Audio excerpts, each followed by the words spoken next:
नमस्ते दोस्तों, आप सब कैसे हो? मेरे चैनल पर आपका स्वागत है। फिर से एक रस भरी कहानी में आज की कहानी बहुत ही खतरनाक है, जो कहानी के सुनते ही शरीर का हर पार्ट खड़ा होने लगेगा। इस कहानी में बहुत मजा आने वाला है, अंत तक जरूर सुनिए। मैंने अपनी ड्रेसिंग टेबल से वो नीली वाली छोटी शीशी निकाली जो कभी कभी मेरे पति छुपा कर रखते थे। मेरे पति का नाम राजेश था। मेरा पति अब जब भी ये पावर वाली दवा लेते थे, रात में मेरी तबीयत बहुत खराब कर देते थे। उनका लोहे जैसा इतना मजबूत था कि अंदर जाते ही मैं चीख चीख कर पागल हो जाती थी। एक दिन क्या हुआ, मैं किचन में चली गई। मैंने इलायची वाला दूध गर्म किया और उसमें 4 बूंद मिला दी ताकि राजेश को और ज्यादा ताकत मिल सके। ऐसा करते करते रात के 11:50 बज चुके थे। फिर मैंने जल्दी से दूध का गिलास उठाया और राजेश के बेडरूम में चली गई। राजेश बड़े बेसब्री से मेरा इंतजार कर रहे थे। जैसे ही मैं अंदर आई, राजेश उठकर बैठ गए और मुझे घूरने लगे। जब वो कुछ नहीं बोले तो मैंने ही पूछ लिया, ऐसे क्या घूर रहे हो? बोलो ना, मैं कैसी लग रही हूँ आज? राजेश ने कांपते हुए कहा, आज तो मन कर रहा है कि आपको अभी खा जाऊं।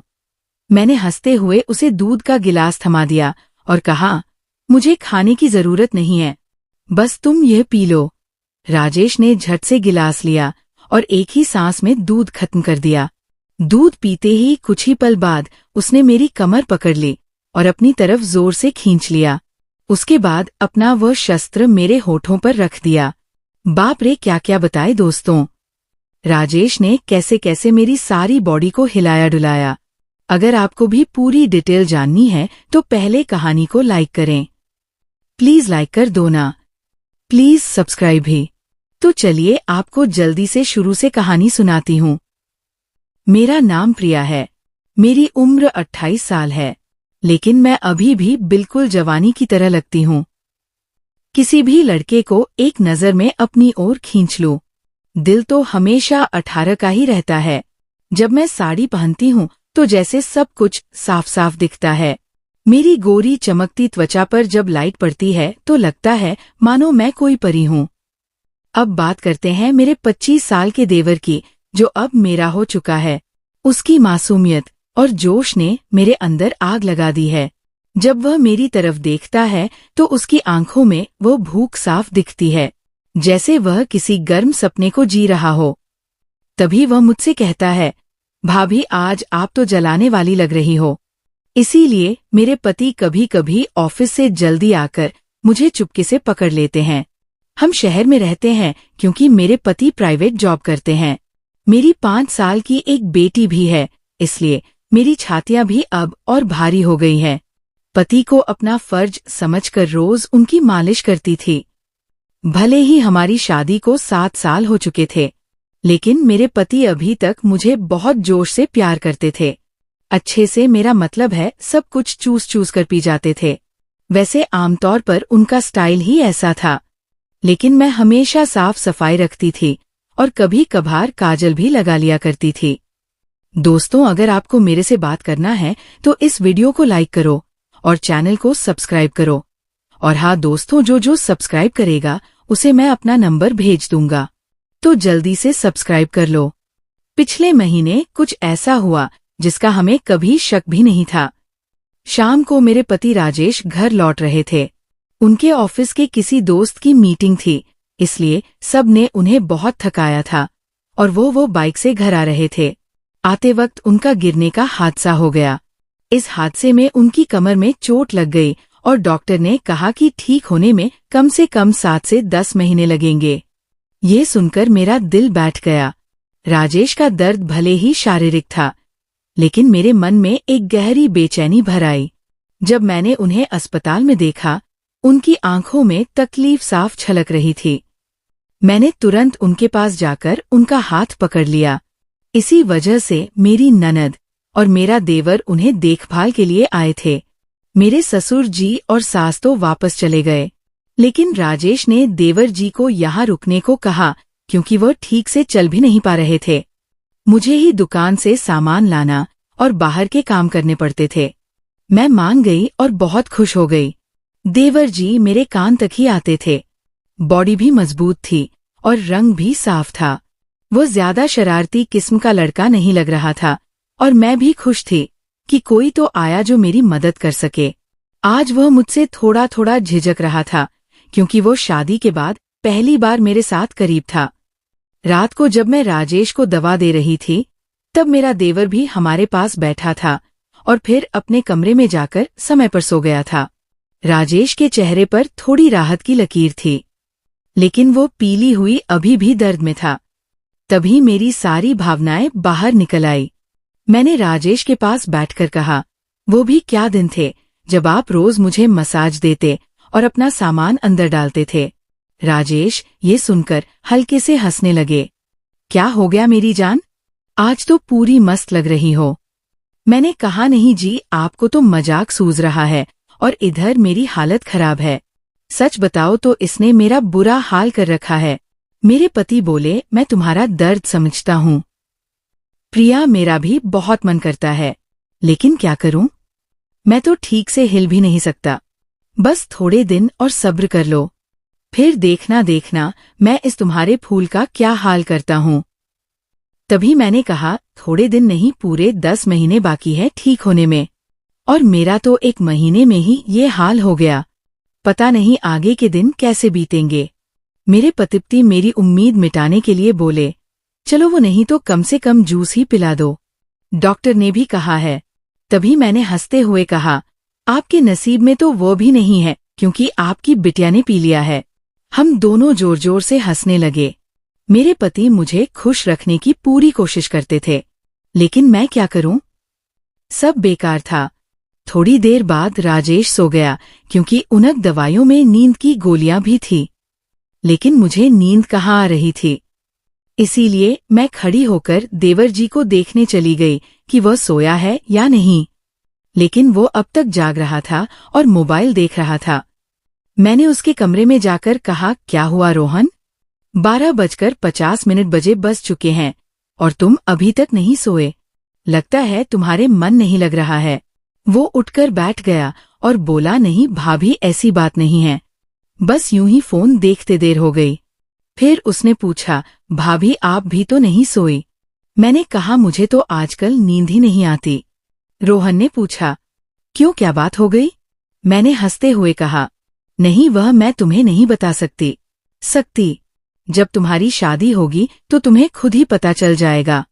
मेरे मुंह से ऐसा सुनते ही रोहन ने अपनी नजरें नीचे कर ली और अंदर ही अंदर मुस्कुराने लगा। तभी मैंने कहा, अरे तुम तो इतनी सी बात पर शर्मा गए। अच्छा बताओ, अभी तक कोई लड़की लाइन की है या नहीं? रोहन कुछ नहीं बोला, उसे अभी भी झिझक थी। तभी मैंने उसका हाथ पकड़ा और कहा, अरे पागल, अपनी भाभी से इतना मत शर्माओ। वह धीरे से बोला, भाभी सच बताओ तो ऐसी बातें मैंने अभी तक अपने दोस्तों से भी नहीं की है। मैंने कहा, अच्छा तुम मुझे अपना दोस्त ही समझ लो ना, क्योंकि मुझे ऐसी बातें करने में बहुत मजा आता है। रोहन ने कहा, हाँ भाभी एक थी, लेकिन उसने मेरे से बातें बंद कर दी है। मैंने पूछा, तुमने उसकी तो कर दी होगी ना? रोहन बोला, नहीं भाभी सच बताओ तो मैंने उसे ठीक से छुआ भी नहीं था। मैंने मुंह बनाते हुए कहा, तुम तो बड़े सीधे हो। चलो कोई बात नहीं, अब तुम मेरे पास आ गए हो तो मैं तुम्हें अपना खिलाकर जवान कर दूंगी। मैं बातें करते करते रोहन के कमरे में ही सो गई थी। सुबह जब मेरी आंखें खुली तो रोहन बेड पर बैठा हुआ मुझे ही देख रहा था। मेरे उठते ही रोहन ने मुझे गुड मॉर्निंग बोला। जब मैंने पूछा, क्या देख रहे हो, तो बोला, भाभी आप सच में बहुत हॉट हो।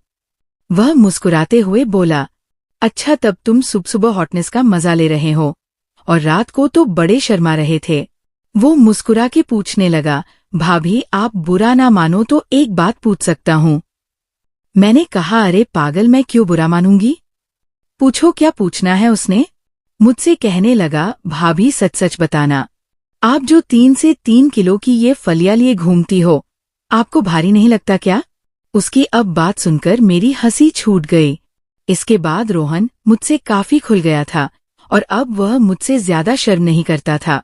इससे मैं भी बहुत खुश थी क्योंकि अब मेरा भी समय अच्छे से बीतने लगा था। रोहन को आए हुए 20 दिन बीत चुके थे और वह मुझसे काफी घुल मिल गया था।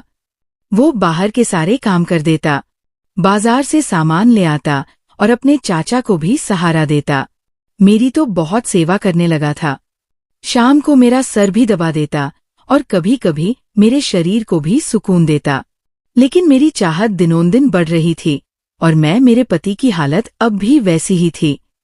अब सब कुछ मेरी बर्दाश्त के बाहर हो चुका था। मैंने सोचा कि अब तो रोहन ही है जो मेरी मदद कर सकता है। वैसे मेरे मोहल्ले में भी 2 लड़के रहते थे जो कॉलेज जाते थे।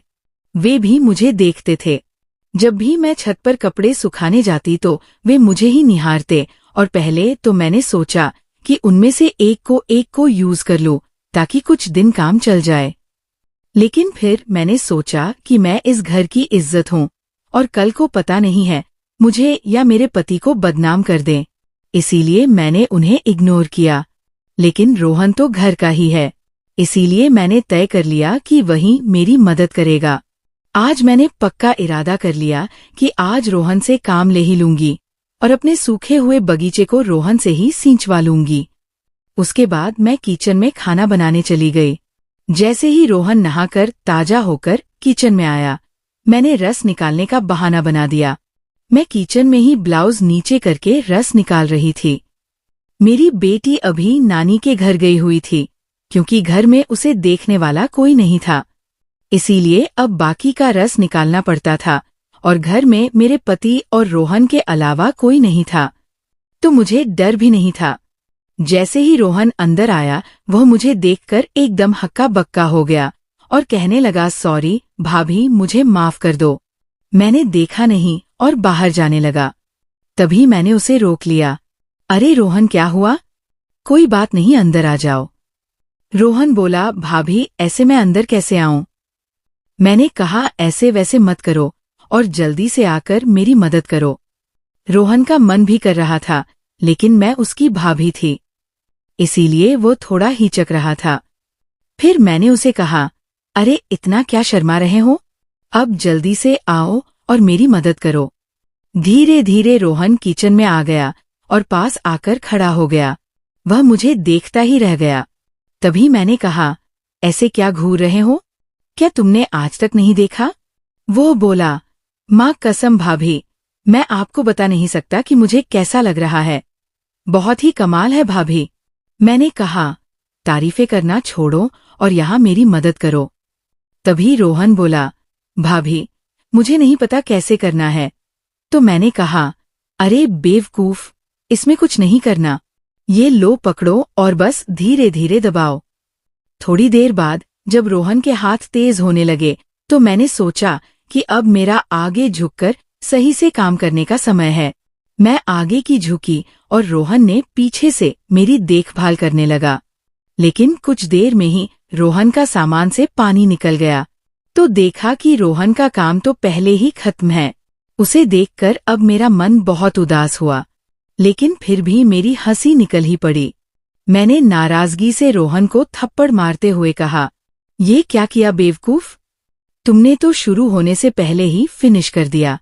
इसके बाद जैसे ही रोहन का जोश उतरा, उसने हड़बड़ाते हुए कहा, सॉरी भाभी, सॉरी, वह मैंने ऐसा कभी नहीं किया, इसलिए मुझसे ऐसा हो गया। मैं अभी जाकर साफ करके आता हूँ। और उसने मेरी एक भी बात नहीं सुनी और तुरंत किचन से चला गया। मैंने भी उसे ज्यादा नहीं रोका, क्योंकि मैं समझ चुकी थी कि ये उसके लिए इतना आसान नहीं होगा। इस चक्कर में आज खाना भी लेट हो गया था, इसीलिए मैंने जल्दी से खाना तैयार किया और राजेश को कमरे में देने के लिए चली गई। वो अब भी बैठे बैठे खाने का इंतजार कर रहे थे। राजेश बिल्कुल सीधे साधे और नरम दिल वाले आदमी हैं। वह मेरी बहुत चिंता करते हैं। जब मैं उनके लिए खाना लेकर गई तो पूरा पसीने से तर हुई थी। मुझे देखकर वो बोले, इतनी जल्दबाजी क्यों करती हो? प्रिया, धीरे धीरे काम कर लिया करो ना, देखो तुमने अपना क्या हाल बना लिया है। तब मैंने उन्हें छेड़ते हुए कहा, ये तो कुछ भी नहीं है, जब तुम काम करते हो तो मेरा इससे भी ज्यादा बुरा हाल हो जाता है, और तब तो मैं तुम्हें रुकने के लिए भी कहती हूँ। लेकिन तुम तो हाँ कहकर स्पीड बढ़ा देते हो। मेरे मुंह से ऐसा सुनकर मेरे पति मुस्कुराने लगे।